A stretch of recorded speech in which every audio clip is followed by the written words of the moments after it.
Hello, good evening. இன்றைக்கி ஒரு ஊர் சுற்றுற விலாக் தான். எங்கன்னா கருப்பாயூரில் வந்து ஒரு எக்ஸிபிஷன் போட்டிருக்காங்க. ட்ரெஸ் எல்லாம் சீப்பாக இருக்குது அப்படின்னு சொல்லி நாங்கள் கிளம்பிட்டு இருந்தோம். போகிற வழியில் இவர் வந்து 2 கஸ்டமரை பார்க்கணும்னு சொல்லி அவங்க 2 பேரையுமே பார்த்துட்டு அதுக்கப்புறம் கிளம்பியாச்சு. இவர் தான் எங்கள் வீட்டு பெரியவர். இவருக்கு வந்து பைக்கில் ஏறினோடனே தூக்கம் வந்துடும். நான் இவரை வந்து இப்படி தோளில் சாய்ச்சிக்கிட்டே போய் இடுப்பெல்லாம் அப்படியே நொறுங்கி போயிடும் நான் திரும்ப வரப்போ.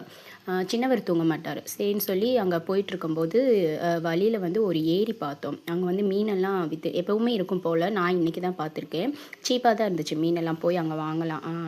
நல்லாவும் இருந்துச்சு. உயிரோடலாம் இருந்துச்சு. சரின்னு சொல்லி அங்கே பார்த்துட்டு இதுதான் அந்த மகால், எம்பி மகால்னு போட்டிருந்தாங்க. இங்கே என்னென்னா ட்ரெஸ்ஸு, ஹேண்ட்பேக்கு, ஸ்லிப்பரு, அப்புறம் குழந்தைங்க விளையாடுறதுக்கு வந்து கொஞ்சம் பார்க் மாதிரி ரெடி பண்ணியிருந்தாங்க.